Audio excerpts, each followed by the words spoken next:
อสูรเขาลบกันแต่ว่าพวกกันเทวดานั้นแพ้หนีเขาไปอยู่ฮอดเรียกว่าลบเขาไปสู่บ้านแห่งตนนั่นแหละหนีเขาไปอยู่ในที่บ้านแห่งตนพวกอสูรนำติดตามไปแล้วแต่ว่าก็บ่สามารถอาจทำอันตรายได้เพราะว่าหยังเพราะว่าเขาเจ้าพวกนั้นเป็นผู้ทรงอยู่แล้วซึ่งแม้เพียงแค่ปฐมฌานมารก็ไม่อาจสามารถทำอันตรายได้ฉันใดกับบุคคลผู้สงัดแล้วจากอกุศลทั้งปวงคือในขณะที่เขาพ่ายแพ้แก้การลบยุทธสนามรบแพ้แล้วก็พากันรีบหนีเขาไปสู่ที่อยู่แห่งตนแต่ว่ามารทั้งหลายเหล่านั้นที่ไล่ติดตามไปแต่ละคนเขาถึงที่อยู่แห่งตนแล้วเขาสู่ปฐมฌานเป็นผู้สงัดแล้วเป็นผู้ขาดจากความคิดถึงอกุศล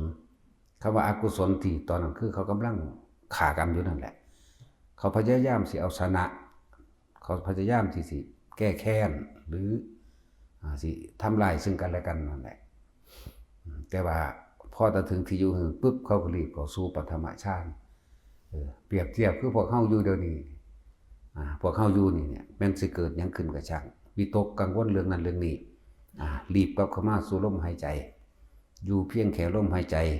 เข้าออกตลอดทั้งมีอาการปิติเกิดขึ้นนี่แหละเรียกว่าปฐมฌานมารทั้งหลายก็ไม่อาจทำอันตรายได้ฉันใดนะแม้หมู่ม่านทั้งหลายนั้นที่ติดตามเขาไปพวกเมืองเวปจิตินั่นแหละติดตามเข้าไปแล้วก็บ่อาจสามารถสิทำอันตรายได้ชั้นใดเด้เพราะพวกนั้นเขาเป็น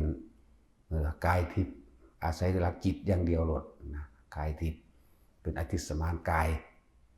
เขาบ่แม่นกายเนื้อคือเฮาก็เลยอาศัยการบ่คิดถึงอกุศลบ่จะฆ่าบ่จะตีบ่จะทำลายบ่จะเอาเปรียบบ่เบียดเบียนบ่อยากชนะแต่ว่ารีบกลับมาสู่เพียงแค่ปฐมฌานหลังจากนั้นพวกม่านก็บ่อาจสามารถทำอันตรายได้กลับมาเข้าเฝ้าพระพุทธเจ้าพระพุทธเจ้าก็ถามพวกอสูรเป็นยังไงมั่งบอกว่าโอ้บ่อาจสามารถทำลายอันตรายหมู่เทวดาทั้งหลายเหล่านั้นได้เลยพระเจ้าค่ะเพราะอะไรเพราะพวกท่านทั้งหลายเหล่านั้นเป็นผู้สงัดแล้วจากกามปราศจากอกุศลทั้งปวงเพียงเข้าอยู่แค่ปฐมฌานพวกข้าพเจ้าเองกับบ่อาจสามารถทำอันตรายบุคคลทั้งหลายเหล่านั้นผู้เข้าอยู่ถึงอยู่เพียงแค่ปฐมฌานจังหวะที่แนะนำให้ทุกคนพยายามเฮ็ดให้มันเป็นเฮ็ดให้เป็นทำไม่บ่อยทำไม่มากจนว่ามันเกิดความเคยชินคำว่าชินนี่คือคล่องแคล่วนึกเมื่อไหร่ได้เมื่อนั้นหันเข้ามานึกถึงลมหายใจปั๊บอาการปิติเกิดปั๊บหรือผู้ที่คล่องแล้วอยู่ในฌานที่สองแค่ก้มลงเบิ่งปลายจมูกตนเองอาการนิ่มนวลก็เกิดขึ้นบนหัวมั่งหน้าผากมั่งนี่ไหมนี่เป็นทุติยฌานแล้วแค่นี้ม่านแปลว่าผู้ฆ่าผู้ล้างผู้ทำลายผู้ขัดขวางความดีเพิ่นเลยเอิ้นว่าเฮานั้นไม่คิดถึงอกุศลคือพยายามทำร้ายเบียดเบียนให้ผู้ใดผู้หนึ่งเสียชีวิตและทรัพย์สินต้องการเอาชนะแม้กระทั่งความเห็นต่างๆเอาชนะวัตถุกอย่างนั่นแหละคำว่าเอาชนะแล้วทำให้บุคคลผู้อื่นพ่ายแพ้แก่ตนแต่ว่านี่เขาบ่คิดถึงเพราะว่าเขาชินเขาหมุนปั๊บเข้ามาเพียงแค่ปฐมฌานเพียงแค่เบาเรื่องของปฐมฌานจะก้าวไปย้ายกับผู้เข้าสู่ทุติยฌานตติยฌานจนถึงจตุตฌานนั่นแหละมีเพิ่นเบายกตัวอย่างแค่เรื่องแค่ปฐมฌานมีวิตกคือคิดถึงลมหายใจเข้าและลมหายใจออกมีวิจารณ์ประคองความคิดเอาไว้ไม่ให้คิดถึงสิ่งอื่นนอกจากลมหายใจอาการปิติย่อมเกิดขึ้นเป็นผู้ สงบระงับแล้วจากอกุศลทั้งปวงเป็นผู้สงัดจากกามนี่แหละความเร่าร้อนกระวนกระวายต่างๆที่เฮาอยากได้อยากดีอยากมีอยากเป็นต่างๆมันบ่อาจสามารถเห็นเฮา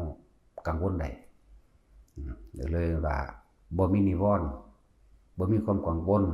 บ่มีความเร่าร้อนขาดออกจากกามฉันทะขาดออกจากวิกิกิจฉาไม่ลังเลไม่สงสัย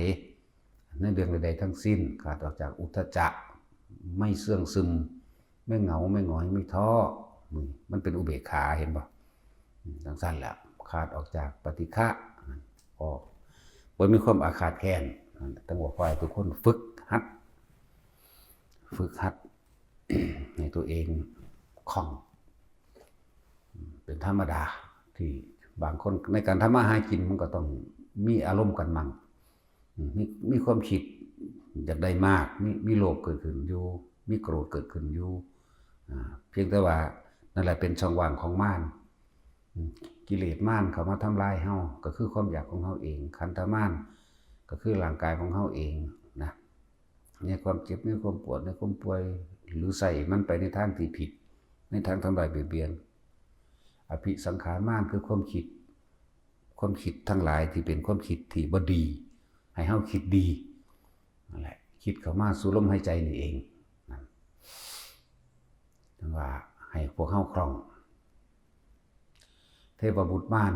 นี่ที่เทวบุตรเทวดาม่านพรหมทั้งหลายบ่อาจสามารถเข้ามาใกล้เฮาบ่อาจสามารถเข้ามาทำร้ายเฮาได้เลยนั่นแหละจังว่าม่านทั้งห้า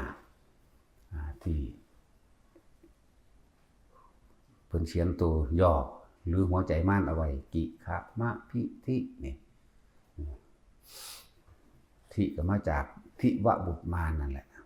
ทวิแปลว่าสองบุคคลผู้อยู่ในอัตภาพที่สองภพที่สอง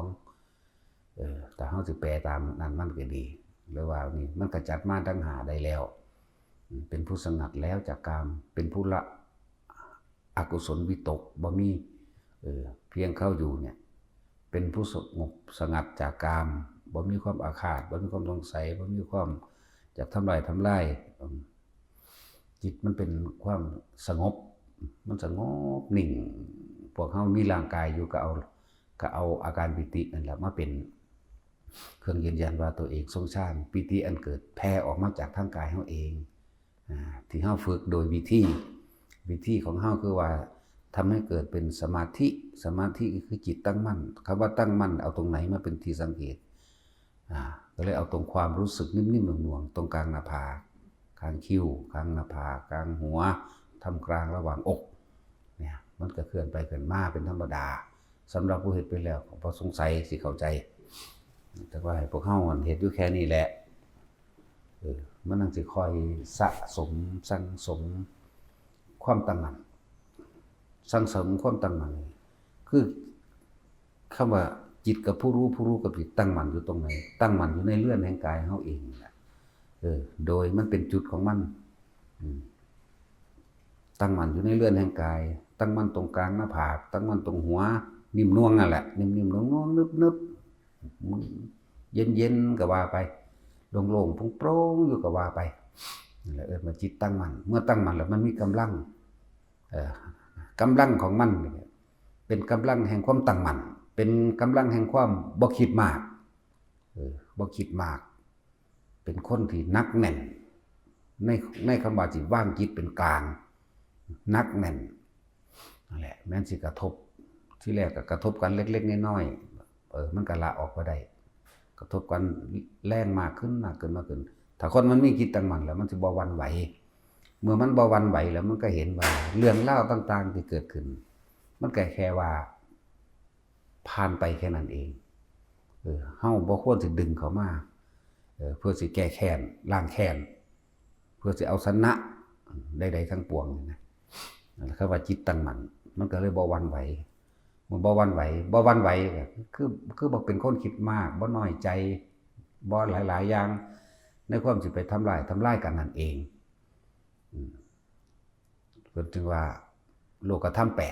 8ได้อีหยังมากก็ถ้ามันจิตตั้งมั่นดีแล้วมันก็แค่ได้มาแล้วก็ใส่ไปเสื่อมไปสิ้นไปทิ่มไป ได้กับเสียก็เลยบ่มีแต่เพียงแค่ว่าสิ่งนี้เกิดขึ้นมาแล้วใส่เป็นประโยชน์ก็เป็นไปสูญหายแตกทั้งหลายแล้วก็แตกไปได้มาเสียไปมีสุขก็บ่แม่นสุขเพียงแต่ว่าสิ่งนี้เกิดขึ้นเป็นปกติของร่างกายเป็นปกติที่เฮาบ่หวั่นไหวบ้างทุกข์ก็เกิดขึ้นบ่ได้เพราะว่าเฮาบ่ยึดในสุขทุกข์ก็เกิดบ่ได้สรรเสริญจังซี่หรือนินทาเกิดขึ้นก็ช่างก็ในเมื่อเฮาบ่ยึดเอาคำยกย่องสรรเสริญคำนินทามันสิมาจากไสคือแม่นเขาสิเว้าเขาสิด่าเขาสิกล่าวตูใส่ร้ายด้วยถ้อยคำบ่จริงก็ช่างหรือจริงก็ช่างแต่ว่ามันเป็นเรื่องผ่านไปแล้วเฮาตั้งมั่นในปัจจุบันบ่หวั่นไหวบ่อยากเอาชนะบ่ไปแก้โตบ่ไปเอ็นใดๆทั้งสิ้นเนี่ยเลยเป็นกลางนั่นแหละสุขทุกข์ได้มาเสียไปได้ลาภเสื่อมลาภได้ยศเสื่อมยศคือมันเห็นความเกิดกับความดับเนี่ยปัญญามันก็ต้องหมายถึงว่าการรู้ตามความจริงแห่งอนิจจังทุกขังอนัตตารู้ตามความจริงในความเกิดความดับรู้ตามความจริงในสิ่งทั้งหลายทั้งปวงมีความเกิดเป็นธรรมดาก็มีความแตกดับเป็นธรรมดาบ่มีหยังตั้งอยู่ตลอดไปคำว่าเนี่ยตลอดไปบ่มีนิรันดร์บ่มีนั่นแหละเมื่อเฮาเข้าถึงตรงนั้นก็ว่าอำนาจของสมาธิเมื่อเหตุจิตตั้งมั่นดีแล้วเมื่อจิตตั้งมั่นดีแล้วความซ่อนลึกเข้าไปในปัญญาในรู้ตามความเป็นจริงในพระสัทธรรมในสัจจะมันปรากฏขึ้นเฮาก็บ่หวั่นไหวไปกับมันก็ปล่อยมันก็ว่างของมันเองเมื่อมันว่างของมันเองแล้วจิตไม่มีที่ตั้งมันมีแต่ความรู้สึกตัวในตัวเองนี่แหละรู้สึกตัวโดยลมหายใจก็ได้รู้สึกตัวโดยอาการปิติที่เกิดกลางหน้าผากกลางหัวหรือระวังทำกลางอกก็ได้จิตไม่หวั่นไหวมันบ่หวั่นไหวจิตจึงไม่มีที่ตั้งคำว่าไม่มีที่ตั้งคือไม่ไปคิดถึงบุคคลที่รักมั่งไม่ไปคิดถึงบุคคลที่เกลียดวัตถุต่างๆเงินทองรถบ้านที่ดินต้นไม้สัตว์เลี้ยงบุคคลสัตว์สิ่งของความไม่เข้าไปคิดถึงเมื่อจิตไม่เข้าไปคิดถึงความปรุงแต่งคิดนึกอยากให้ได้อยากให้เป็นเกิดขึ้นบ่ได้อารมณ์เกิดบ่ได้จิตไม่มีที่ตั้งมันอยู่ว่างๆลำพังของมันเองมารทั้งหลายก็ไม่อาจสามารถที่จะตามถึงได้ที่จะรู้ได้ที่จะเห็นได้เพราะที่นั่นไม่มีบ่มีอย่างไม่มีที่ตั้งถ้าจิตมีที่ตั้งเข้าไปคิดถึงบ้านม่านทั้งหลายย่อมตามไปเห็นว่าตอนนี้กำลังห่วงบ้านอยู่ที่บ้านห่วงคนอันเป็นที่รักหรืออยากทำร้ายบุคคลอันเป็นที่เกลียดนั่นจิตเขาก็ไปตั้งอยู่บุคคลที่รักมั่งไปตั้งไปคิดนึกปรุงแต่งกับบุคคลที่เกลียดมั่งสัตว์ที่รักสัตว์ที่เกลียดสิ่งของที่รักสิ่งของที่ไม่พอใจมั่งเดี๋ยวมันก็ไปตั้งอยู่แหละมันมีภพมันมีที่ตั้งมันมีอารมณ์ม่านก็ตามหาใดทั้งนั้นแหละเหมือนกันกับม่านตามหาพระโคติกะเป็นผู้ชำนาญในชาตินี่ดอกถ้าจะว่าเรื่องชำนาญก็ดีแต่ว่าเพิ่นเข้าไปติดในความสงบมากเกินไปเพิ่นก็เลยเข้าใจว่าชาตินี่มันเสื่อมไปเสื่อมไปเดี๋ยวก็ตั้งอยู่มั่งเดี๋ยวก็เสื่อมถอยลงมามั่งเดี๋ยวก็ตั้งเสื่อมถอยลงมาประกอบกันครับเพิ่นได้ฟังเรื่องทุกข์อันเกิดจากร่างกายเพิ่นก็พิจารณาร่างกายบ่เที่ยงบ่จีรังบ่ยั่งยืนเป็นร่างของโรคเป็นที่รองรับความเจ็บปวดทุกชนิดอยู่ในร่างกายอันนี้เป็นที่บ่พึงปรารถนาเพิ่นก็เห็นความบ่จีรังยั่งยืนนี่คือปัญญาเพิ่นแทรกซ้อนเข้าไปแล้วนี่เห็นบ่นี่ปัญญาเพิ่นแทรกซ้อนเข้าไปจากการฟังพระพุทธเจ้าแล้วร่างกายนี่ไม่ใช่ของเราบังคับไม่ได้เวลาร้อนก็ร้อนเวลาหนาวก็หนาวถ้าเป็นของเราเฮาก็บังคับมันได้เมื่อหิวก็หิวเมื่อเจ็บปวดก็เจ็บปวดเมื่อมีความป่วยเจ็บปวดแสบร้อนในร่างกายเป็นโรคต่างๆถ้าว่าเป็นของเฮาก็บังคับได้เพิ่นก็เห็นตามความเป็นจริงแล้วโดยความชำนาญในชาติของเพิ่นก็ออกเมื่อเขาไปส่งชาติไปจิกน้อยนึงเพิ่นก็ออกมาแล้วเพิ่นก็ปาดข้อเจ้าของเมื่อปาดข้อเจ้าของในขณะที่สิ้นใจนี่ทรงอยู่ในเพียงแค่ปฐมฌานนึงเด่น วิตกด้วยอนิจจังทุกขังอนัตตามันเป็นชั่วขณะจิตที่หนึ่งขณะจิตเดียวพอดีกับสิ้นใจขาดตายกับบรรลุอรหันต์เมื่อบรรลุอรหันต์แล้วพระพุทธเจ้าสิมารับรองให้จึงเดินทางมาสู่นาธรรมเป็นปากข้อสู่นาธรรมแต่ว่ามารเดี๋ยวนี้มารก็ตามหาดวงจิตตามหาวิญญาณตามหาดวงจิตนี่ว่าจิตของเพิ่นสิไปตั้งอยู่หม่องใดสิไปคิดถึงสิ่งใดบ่คือปาดข้อตัวเองตายแบบนี้มารเนี่ยตามหาทั่วทั้งพรหมโลกก็บ่เห็นเบิดทุกสั่นทุกพรหมโลกเทวดาสั่นต่างๆก็บ่เห็นตามลงไปในนรกหาอเวจีทุกสั่นก็ตามบ่เห็นตามก็ไปตามสัตว์เดรัจฉานตามก็ไปตามต่างๆในกำเนิดทั้ง4ก็บ่มี